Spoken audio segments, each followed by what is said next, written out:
Bienvenue dans notre live du Quality. Bonjour tout le monde et bienvenue pour ce nouveau Wearing Live avec Moez.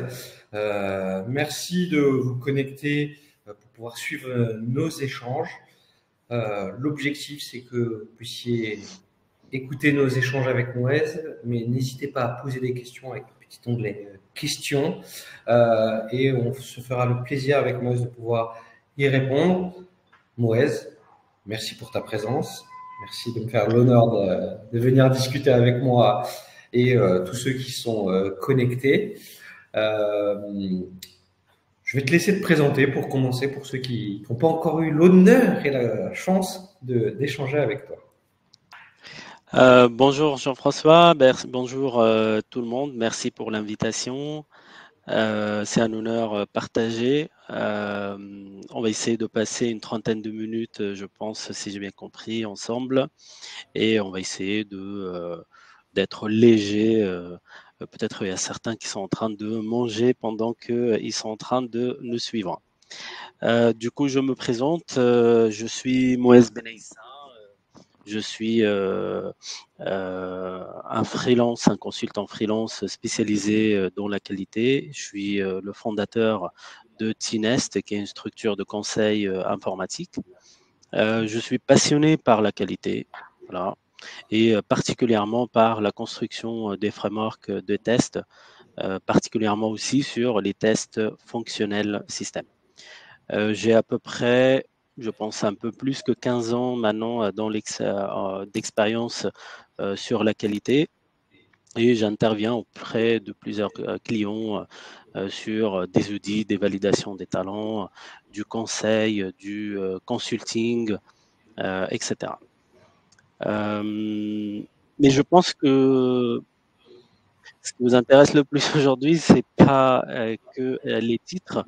Je vais me poser une question à moi-même, c'est de savoir mon histoire, comment j'ai atterri vraiment dans la qualité. Ce qui m'a poussé vers la qualité, c'est le besoin. C'est vraiment le besoin de sécuriser mes développements. Voilà, moi je suis un ingénieur informatique, de formation d'ingénieur de base.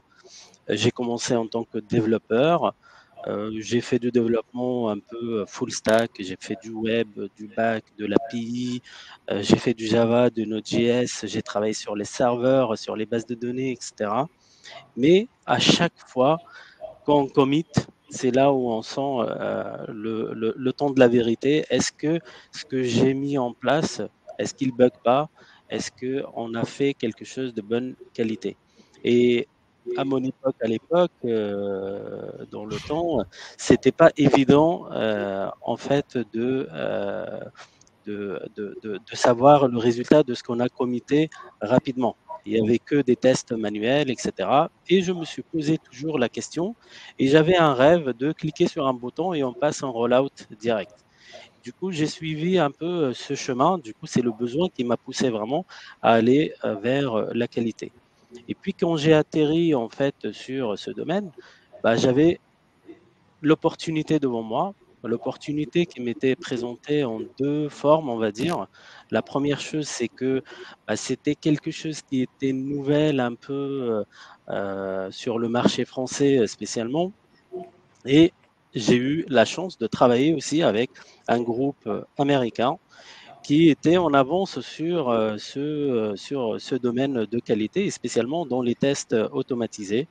Et du coup, on peut dire que j'ai transformé un besoin en une spécialité et puis en une passion, tout en profitant vraiment de l'opportunité du moment à l'époque. Et voilà, aujourd'hui, je me retrouve avec vous en train de vous raconter mon histoire.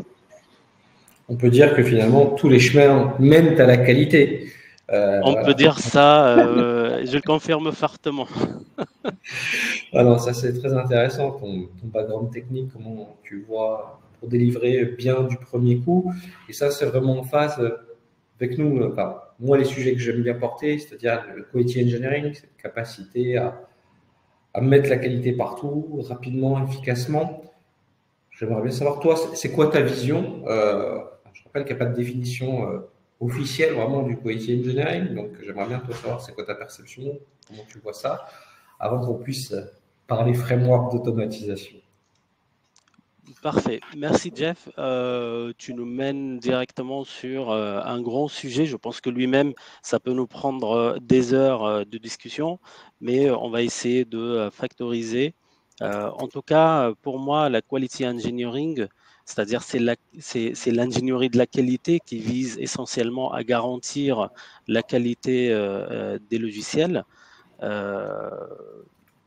Mon humble vision, il ne va pas être différent de celui du standard aujourd'hui, c'est-à-dire il ne faut pas restreindre en tout cas la quality engineering au simple testing ou bien quality assurance, mais il faut étendre en tout cas ou avoir une approche globale sur la quality engineering, c'est-à-dire qu'il faut avoir, je peux dire, une approche proactive qui va garantir la qualité du logiciel tout au long de son cycle de développement. Je parle bien évidemment ici de l'intégration continue de la qualité, c'est-à-dire il faut mettre de la qualité un peu partout. Il faut faire des petits bouts dans toutes les étapes de développement, depuis la conception jusqu'au le déploiement en prod. C'est très important parce que en fait, on va partager l'effort et on va passer d'un mode, on va dire traditionnel, de aller chercher les défauts en fin de développement vers une méthode qui va se reposer sur la prévention, c'est-à-dire on va essayer de trouver les bugs d'une manière précoce, on va mettre des petits bouts de qualité un peu partout. Et quand on dit mettre de la qualité un peu partout, c'est-à-dire il faut faire collaborer en fait toute l'équipe, c'est-à-dire que toute l'équipe, elle doit être responsable de la qualité dans chacune des étapes. Comme on dit aujourd'hui, la qualité, c'est l'affaire de tous. Mais on ne peut pas, je pense, que mettre en place une quality engineering dans ce sens sans l'appui fort de l'automatisation. Quand je dis l'automatisation, c'est l'automatisation des process et l'automatisation des tests. Et pour cela aussi, il faut mettre en œuvre beaucoup d'outils qui existent aujourd'hui sur le marché qui vont nous permettre d'intégrer en tout cas les tests dans les cycles de développement d'une manière très efficace et très, je ne vais pas dire facile, mais je vais dire efficace. Il n'y a rien qui est facile, Moez. Il n'y a rien qui est facile, il y a de l'effort, mais aujourd'hui, il y a beaucoup de choses qui existent aujourd'hui sur le marché et moi, je suis le premier à ne pas réinventer la roue, j'aime bien réutiliser pour pouvoir avancer plus rapidement.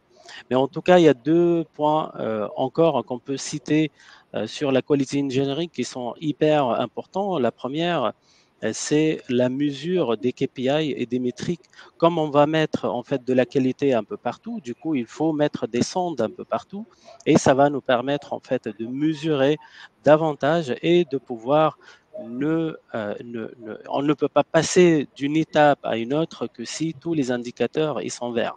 Et ça, c'est hyper important. Et il ne faut pas nier aussi que tout ça ne sera pas possible si on n'a pas une culture qualité qui va être instaurée sur tous les niveaux, du plus haut niveau de l'échelle jusqu'au plus bas. En fait, il faut vraiment avoir une qualité qui va nous permettre d'atteindre vraiment la quality engineering. Telle que, en tout cas, moi, je la vois et je pense que c'est la vision qui est standard aujourd'hui. Non, mais c'est bien de partager ça. Comme ça, chacun peut se faire son avis et essayer de voir comment il peut propager ces définitions de leur côté sur leurs projets, dans leurs activités. Moi, tu m'as dit que tu aimais bien réutiliser les choses et pas réinventer la roue. Tu as fait de l'automatisation, tu as utilisé pas mal de frameworks différents par le passé. Comment t'en es arrivé à un moment de dire, tiens, je vais essayer de créer mon propre framework d'automatisation à partir d'une base open source. Euh, comment est arrivé ce cheminement? Pourquoi tu l'as fait? C'est quoi tes challenges, tes difficultés quand tu l'as fait? Et on reviendrait par la suite, c'est dans quel contexte c'est intéressant de le faire ou de ne pas le faire,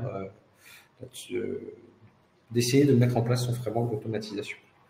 Ça fait beaucoup de questions, prends le bout que tu veux, mais moi, c'est tout. Ce qui m'intéresse, c'est surtout l'idée, le point de départ. Pourquoi, voilà, quelle est la problématique qui t'a fait dire, tiens, ce serait intéressant que je fasse ce framework pour résoudre cette problématique.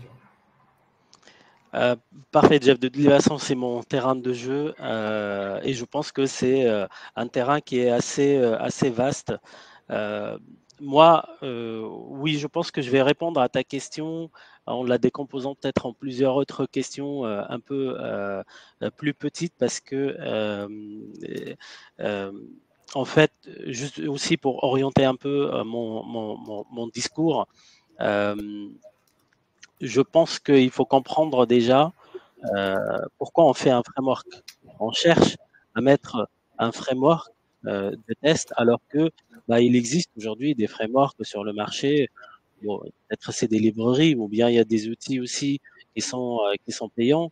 Quand je dis librairie, je pense bien à Selenium, Appium, Playwright, etc. Et pourquoi on va pas les utiliser d'une manière native ou bien pourquoi on va rajouter en fait des surcouches pour construire un framework personnalisé. Qu'est-ce qu'on va gagner à la fin? En fait, ce qu'on cherche à faire derrière un framework, je pense, l'objectif essentiel et premier, c'est l'augmentation de l'efficacité de l'activité d'automatisation. En fait, on cherche vraiment à augmenter notre efficacité sur l'activité d'automatisation. Il ne faut pas oublier que l'activité d'automatisation, c'est une activité qui coûte cher pour l'organisation, mais qui ne rapporte pas du business. C'est pas comme quand je développe des nouvelles features qui vont être exposées aux clients et qui vont me rapporter du business. Là, la qualité, en fait, c'est une activité qui coûte cher à l'organisation, mais qui rapporte pas de business. Tout ce qu'elle fait, c'est qu'elle essaie de prévenir de ne pas avoir des défauts à la fin qui vont arriver jusqu'au client qui va pas être content à la fin. Et du coup, l'objectif de mettre en place un framework, c'est d'augmenter cette efficacité. Quand je dis efficacité aussi, je pense bien au cost en premier temps, mais je pense aussi à la productivité, à la vélocité de mettre en place des tests, de facilement augmenter les couvertures des tests et d'atteindre aussi une qualité meilleure pour les produits qu'on est en train de tester. Et du coup, est-ce que dans cette logique, tu avais aussi l'idée d'avoir un framework qui soit atteignable à une population plus large qu'à des automaticiens ou des développeurs? Aujourd'hui, quand on utilise des outils comme Selenium ou JavaScript, ça quand même demande une expertise. Globalement, par exemple, des PO, des tests fonctionnels, la courbe d'apprentissage n'est pas évidente. Est-ce que tu avais aussi cette logique-là quand tu as mis le framework ou ça arrivait après en itérant avec les différentes parties prenantes pour le mettre en place? Effectivement, en fait, quand on fait un framework, déjà, il faut, avant de commencer à penser au framework, il faut penser à l'organisation dans laquelle on va mettre ce framework. Il faut que le framework il s'adapte bien à la population qui va l'utiliser. Si on a des non-techniciens, on ne va pas faire le même framework que si on a des techniciens. Du coup, il y a des facilités qu'on va rajouter. Par exemple, on peut utiliser du no-code, on peut l'implémenter, on peut rajouter des surcouches qui vont faciliter en tout cas l'utilisation du framework et on peut rajouter des interfaces graphiques par exemple qui vont être dédiées vraiment pour démocratiser, on va dire, l'utilisation de l'automatisation pour des non-techniciens. Mais dans l'absolu, En fait, je veux insister aussi sur qu'est-ce qu'un framework, parce que là, on parle de Selenium, etc. Mais en fait, toujours la question qui revient, pourquoi on ne les utilise pas d'une manière native? En fait, quand on fait un script, l'automaticien, il ne va pas écrire que le script qui va faire l'acheminement du use case. En fait, il va faire beaucoup d'autres tâches qui sont autour. C'est des services qui sont annexes tels que le login, le reporting, l'analyse, la gestion des erreurs, etc., etc. Et puis l'intégration de tous ces tests au niveau des pipelines de développement pour qu'on arrive à les utiliser d'une manière automatisée. Et en fait, tous ces services-là, techniques, ils doivent être centralisés dans une surcouche qui va s'appeler un framework. Voilà. Du coup, le framework, il a un objectif aussi de standardiser la façon d'écrire des tests. Il a un objectif de organiser, en tout cas, les tests, d'améliorer l'efficacité, comme on vient de le dire, et de ne pas réinventer aussi la roue, même au sein d'une même organisation. C'est-à-dire, si j'ai 5 équipes aujourd'hui, on ne va pas réimplémenter en fait le reporting dans toutes les équipes. On va juste extraire en fait une activité transverse et après, dans cette activité transverse, on va mettre en place en fait un socle qui va être utilisé par les différentes applications.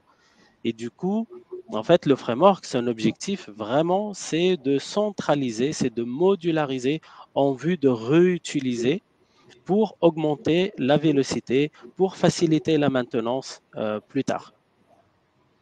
Tout à fait. Et justement, j'ai quelques questions similaires qui remontent, qui sont un peu liées à créer un framework, mais à choisir la solution d'automatisation, que ce soit un framework ou en propre. On me demande quel framework on pourrait préconiser from scratch ou comment on fait pour sélectionner ou quels critères. Ce que tu as un peu dit, c'est que ça va vraiment dépendre du contexte, des enjeux techniques à relever, des compétences qu'on a à disposition, de la population qu'on vise. Et moi, je dis souvent aussi de la culture de l'entreprise. Je ne sais pas si tu es d'accord avec moi. Il y a des gens, tu leur parles de no-code, ils veulent pas, ils sont très tech, ils veulent rester là-dedans. Il y a des gens qui veulent une abstraction beaucoup plus facile. Il y en a qui ont beaucoup plus de confiance avec des solutions d'éditeurs et du support plutôt que de l'open source. Voilà. Quand je vais chez quelqu'un qui est full Microsoft et qui veut être, par exemple, et qu'on doit proposer un outil open source, pour le convaincre, il faut être sûr d'avoir démontré que ça va être la meilleure solution pour eux. C'est pas toujours évident. Donc c'est ça la problématique. Je sais pas si toi-même quand tu crées le framework, tu sais que il y a tellement de critères différents qu'il faut. Le but c'est pas de faire une solution custom pour tout le monde, mais c'est de prendre quand même certaines problématiques macro qui sont importantes pour chacun. Et ce qui est important, c'est de ne pas se lancer tout de suite dans je fais un outil, j'essaye, je développe 50 scripts, mais prendre le temps de poser, pour moi, les critères nécessaires pour les opérationnels et pour les managers. Et à partir de là, on peut faire un compromis. Et surtout, moi, je sais surtout que ce que j'encourage, c'est que si vous prenez des solutions traditionnelles du marché, poquez-les. Et surtout, faites-les poker par ceux qui vont les manipuler. Ce sont eux les plus à même de vous dire dans lequel ils sont plus à l'aise, dans lequel vous pouvez éventuellement construire un framework maison par-dessus. Parce que sinon, il y a quelque chose, c'est quand même la conduite du changement. Et il faut le faire. Et moi, pour la petite anecdote, j'ai vu bon nombre de projets où les gens techniques avaient choisi Selenium, full Java, et que c'était des testeurs fonctionnels qui avaient quasiment jamais fait une ligne de code de leur vie. Et avec la meilleure volonté du monde, c'était compliqué, c'était difficile à maintenir et il y avait un rejet massif de la population parce que l'outil a beau être très très bon, il n'était pas adapté à la culture et à la population qui allait manipuler l'outil parce que c'est pas eux qui l'ont choisi et que c'était pas technique globalement. Voilà. Exactement. Je suis complètement d'accord avec toi, Jeff. Pour l'anecdote aussi, en fait, je pense que tout au long de ma carrière, j'ai pas mis le même framework au sein des équipes là où j'ai travaillé. À chaque fois, il y avait en fait un framework différent parce que les contextes ils sont différents. le framework, il ne faut pas le parachuter. En fait, le framework, il faut le construire par le besoin de l'équipe. Et en fait, on parle tout à l'heure de la quality engineering, de la vision. C'est ça qui doit faire naître en fait le besoin d'avoir un framework. Si on n'est pas aligné avec une stratégie globale en fait au niveau de la société ou au niveau d'une équipe ou une tribe, bah, en fait on va pas réussir le framework. Il n'y a pas une solution magique qui répond à tous les besoins. Sinon, moi-même, je l'aurais présenté, je l'aurais développé pour tout le monde. Et comme ça, on sera tranquille. Tout à fait. Et puis, il y a des contextes où tu n'as pas besoin de mettre, d'enrichir un framework existant open source, genre ce que tu as fait autour de Selenium pour mettre l'abstraction et que peut-être des profils non techniques puissent avoir l'opportunité d'automatiser avec un accompagnement quand même, parce que ça implique quand même quelques techniques de don't repeat yourself, de réutilisation des méthodes, des choses comme ça. Voilà, comme j'avais dit la dernière fois, un framework c'est une Ferrari, si tu sais pas conduire la Ferrari, ça va être compliqué. Il faut quand même un peu d'accompagnement, mais c'est vrai qu'il y a des contextes où c'est vrai que quand la population est beaucoup plus hétérogène en termes de compétences, de surcharger un framework open source existant pour pouvoir l'aider, ça peut être intéressant. Quand il n'y a que des profils techniques, c'est vrai que basé sur du Selenium, du Cucumber ou du Cypress, ça peut être suffisant parce qu'il y a des compétences techniques, parce qu'il y a la capacité de comprendre facilement les appels API, de comprendre une doc, de le gérer, de le maintenir, de faire de la veille, etc. Donc, ça va vraiment dépendre de ça et c'est une question de… Voilà. Si on pouvait faire un copier-coller de la solution à tout le monde, il n'y aurait pas autant de solutions éditeurs et open source sur le marché. Moi, je pense qu'il n'y a pas un mois où je ne découvre pas une nouvelle solution, que ce soit pour tester les API, le front, le mobile. Tout le temps, il y a quelqu'un qui me parle d'une nouvelle solution. Oui. Donc, voilà. Évitez aussi de tomber dans l'effet de mode, parce que dès que vous allez chercher du monde qui connaît cette stack technique, ça va être compliqué. Oui, non, mais parce que aussi, en fait, c'est très bien. Dans le monde de test aujourd'hui, c'est un monde qui bouge beaucoup, comme n'importe quelle techno. Aujourd'hui, il y a toujours des nouvelles fonctionnalités qui arrivent, il y a de nouveaux frameworks qui arrivent, il y a des nouveaux langages ou des frameworks qui s'adaptent à des langages aussi.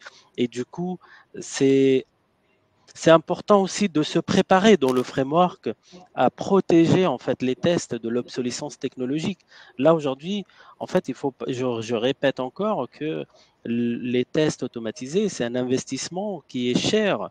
En fait, quand on fait l'automatisation des tests, on va mettre beaucoup d'argent sur la table et du coup, il faut protéger en fait ces tests-là de l'obsolescence technologique. C'est pas parce que il y a un nouveau framework qui arrive, on va tout jeter et hop, on va reprendre en fait le test. Le test, pour moi, quand il est écrit pour la première fois, il est écrit parce que en fait, on a une feature qui est en prod. Tant que cette feature elle est en prod, il faut que le test il reste vivant. Et du coup, il faut se préparer aussi dans le framework pour protéger ces tests. Il y a des techniques aujourd'hui, comme par exemple créer une DSL pour dire que moi, je ne vais pas écrire mes tests directement avec les outils du marché. Je vais les écrire avec la DSL du framework. Et si demain, je décide de changer de framework où il y a des modifications d'une version à une autre du framework, bah, je vais juste changer mon framework. Je ne vais pas changer les tests. Et ça, c'est très, très important. Du coup, quand on fait un framework, il faut prendre en compte des effets ou des facteurs en entrée comme le marché, la composition de l'équipe, les ressources qu'on a, les skills qu'on a. Est-ce qu'on est des internes, est-ce qu'on est des externes, parce que c'est pas la même chose. Est-ce que on est une équipe front, est-ce qu'on est une équipe back, est-ce qu'on veut faire quelque chose qui satisfait presque tous les besoins, même si c'est très difficile, mais on arrive à se rapprocher aujourd'hui. Du coup, tous ces contextes-là, ils sont importants pour les prendre en considération. Tout à fait.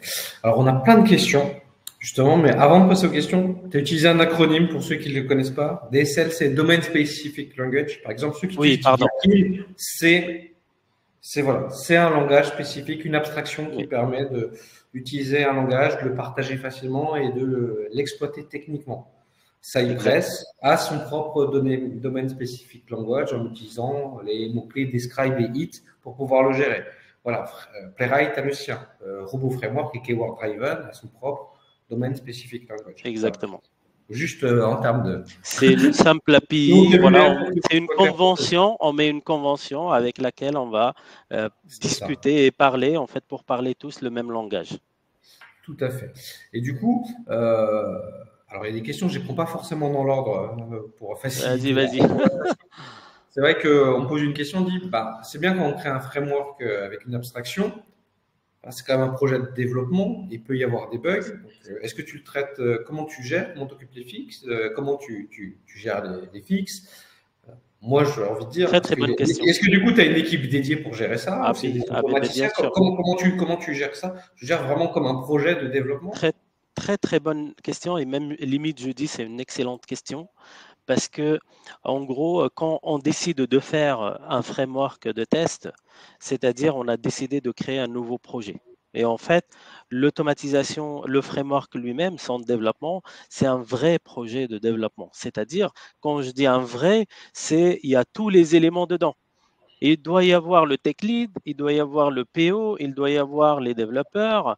Ça, en termes d'organisation, on doit avoir en fait une équipe qui va travailler sur le sujet, et il faut faire en fait les mêmes quality engineering dont on parle tout à l'heure sur les outils ou les projets de développement. Il faut les mettre aussi sur le framework.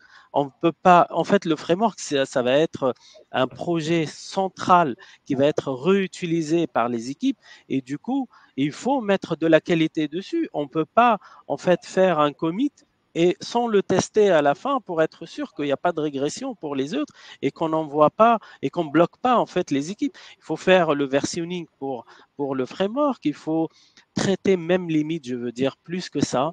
En fait, il faut que le framework il soit un produit. Quand je dis c'est un produit, c'est-à-dire il faut avoir sa documentation, un système d'onboarding, il faut la communication, il faut des release notes, il faut vraiment tout ce qu'on a comme si un vrai projet de développement. Ouais, et vraiment faire de la qualité comme tu le promeus dans les autres équipes, et pas se dire que... on applique la qualité sur nous-mêmes comme on la demande pour les autres. Voilà, c'est un projet, c'est du développement. Du moment où il y a des lignes de code, il y a un humain qui va l'écrire, du coup, il y a l'erreur humaine derrière, et du coup, il faut absolument le traiter comme un vrai projet de développement.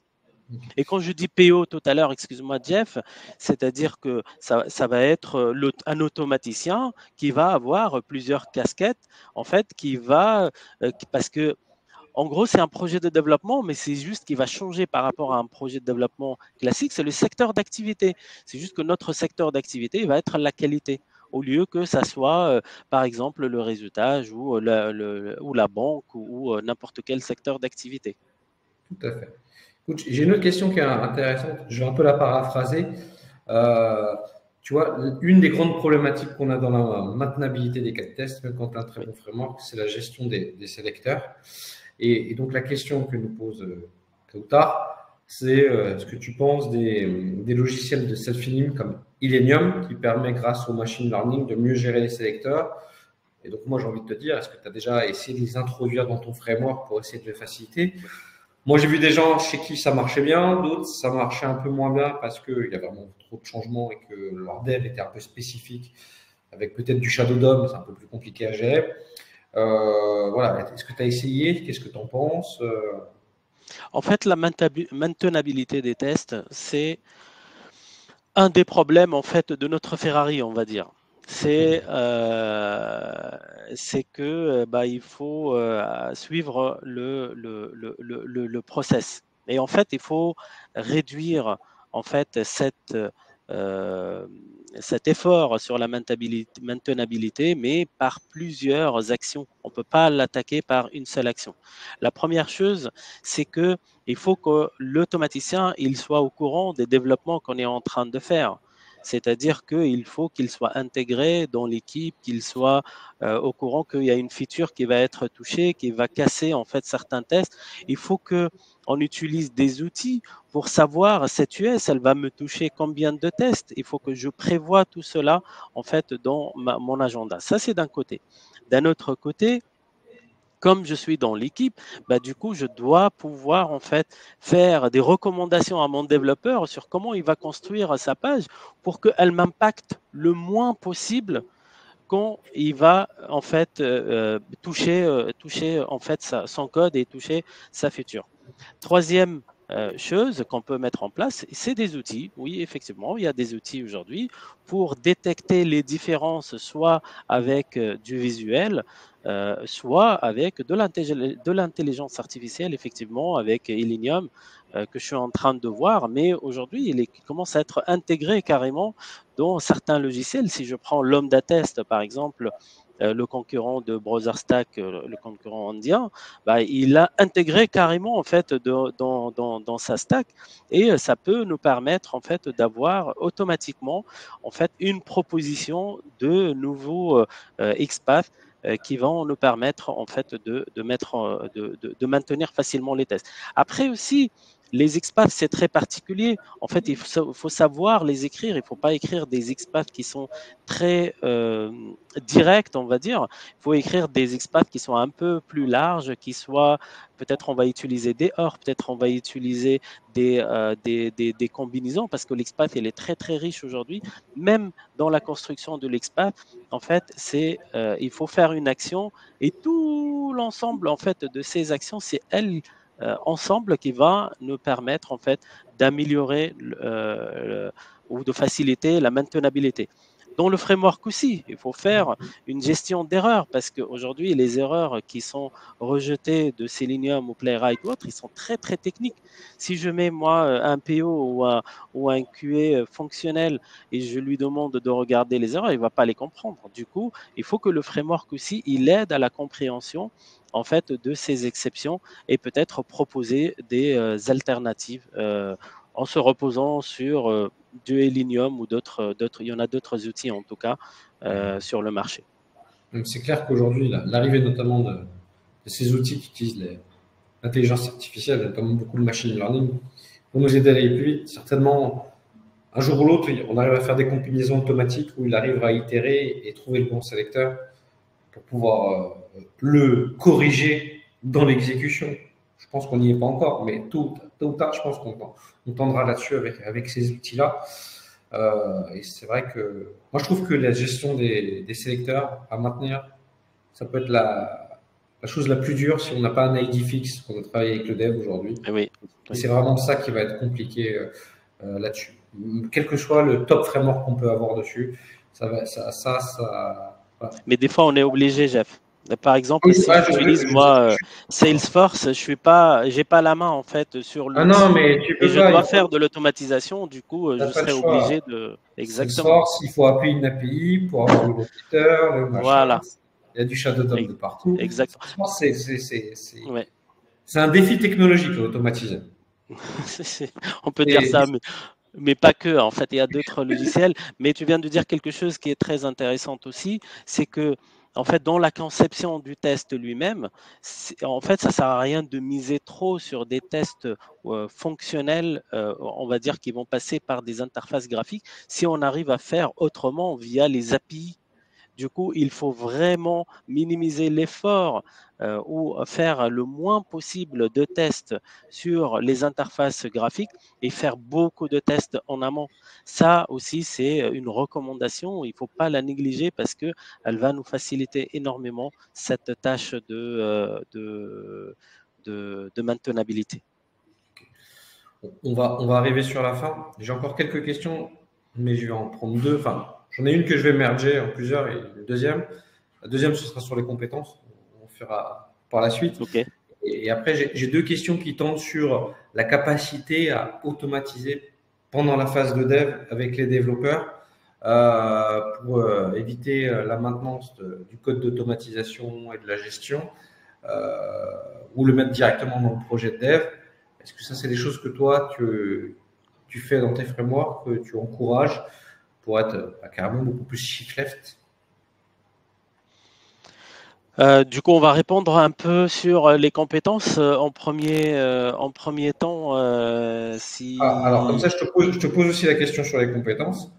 Ok, Notamment, toi, ce serait intéressant de savoir quelles compétences il faut avoir, mais oui. moi j'avais une question qui disait, mais justement, est-ce qu'aujourd'hui, un bon automaticien, ça ne doit pas être un développeur? Est-ce que finalement, le testeur n'est pas entre guillemets en voie d'extinction, le fonctionnel?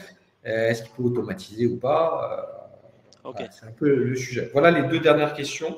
oui. Si on arrive à faire ça en 5 minutes pour ne pas exploser le timing On et va. que tout le monde puisse aller déjeuner, Oui. en tout cas, je merci pour l'ensemble de vos questions qui sont hyper pertinentes. Je pense que voilà, on essaie de rentrer dans le timing, c'est challenging. Oui, oui, je vais essayer d'aller vite. Euh, euh, En fait, pour moi, oui, c'est une très très bonne remarque aussi. C'est que l'automaticien, ça dépend en fait. Ça dépend. Est-ce que on parle de l'automaticien qui va développer sur le framework, ou bien on parle de l'automaticien qui va écrire juste les scripts de test? Là aujourd'hui, il y a beaucoup de facilités sur le marché pour écrire les tests ou les scripts de test, développer les scripts de test. On sort un peu du mode traditionnel, tout programmé, etc. Là, aujourd'hui, c'est plus de la configuration, c'est plus du Gherkin qui prend un peu du place, ou bien des outils avec du model-based testing qui n'a pas trop bien marché, mais bon, peut-être demain aussi l'IA, elle va nous générer automatiquement les tests, etc. Mais pour concevoir un framework, pour moi, et où l'équipe qui va travailler sur le framework, ça doit être des SDET. Les SDET, c'est quoi? C'est le Software Development Engineer in Test. C'est-à-dire que le début du mot, c'est le Software Development Engineer. C'est un développeur. L'automaticien, c'est un développeur à la base ou avant tout. Et du coup, on va compléter ses compétences avec le mot test. C'est-à-dire c'est un développeur qui va travailler dans le test. Du coup, c'est très, très important dans les skills ce SDET-là, c'est de maîtriser les outils d'automatisation, mais aussi les outils de programmation, les outils d'intégration en fait de ces tests dans l'écosystème. Il doit être aussi un peu DevOps pour pouvoir intégrer ces tests automatisés dans les chaînes de développement. Il doit comprendre aussi le cycle de vie de développement entier, de sa conception jusqu'à sa mise en prod, pour qu'il arrive à proposer une stratégie de qualité là où on doit agir en fait d'une manière optimale pour augmenter toujours l'efficacité sur cette activité. Et puis, il faut avoir aussi des compétences classiques, hein, de savoir résoudre des problèmes, avoir toujours un œil sur la veille technologique, parce que c'est ça qui le laisse toujours à jour et qu'il doit s'adapter au marché. Mais comme j'ai dit, c'est un développeur avec un grand T aussi qui va représenter le testing. Du coup, cet automaticien, il doit opter aussi pour avoir les compétences d'un QA, c'est-à-dire l'analyse et la résolution des problèmes, la collaboration avec les équipes, être attentionné par rapport aux détails pour être un vrai analyste, parce que le PO, il va faire juste le test d'acceptance, mais en fait, le QA derrière ou l'automaticien, il doit dérouler en fait une dizaine de tests qui vont être des dérivés de ce test capital essentiel et pour aller chercher des cas limites, etc. Et ça, c'est une compétence aussi. Et il faut avoir aussi une orientation client. Il faut se mettre toujours à la place du client. C'est pour dire que voilà, je vais faire c'est une responsabilité, bien évidemment, et il faut être responsable sur le fait que le client final, il doit être content. Et de toute façon, c'est une responsabilité collective, hein. C'est ce qu'on dit depuis le début de cet échange. C'est que la qualité, c'est l'affaire de tous. Tout à fait. Je pense que c'est une très bonne conclusion. Donc, écoute, moi, je te remercie pour ces échanges. Je vous remercie tous pour la qualité de vos questions. J'espère qu'on a pu répondre à toutes vos questions. Si jamais vous avez d'autres questions sur Oui. la spécificité des frameworks qu'a mis en place Moez, n'hésitez pas à le contacter sur LinkedIn. Je pense qu'il sera ravi de vous contacter. Vous pouvez aussi me contacter si vous avez d'autres questions. J'y répondrai avec grand plaisir. Merci à tous d'avoir encore répondu présent. Je vous souhaite bon appétit et je vous dis à très bientôt. Au revoir. Merci beaucoup. N'hésitez pas si vous avez des questions en off après. Je serai ravi de vous répondre. Merci Jeff aussi pour l'invitation et bon app à tout le monde. Merci à tous. Au revoir. Au revoir.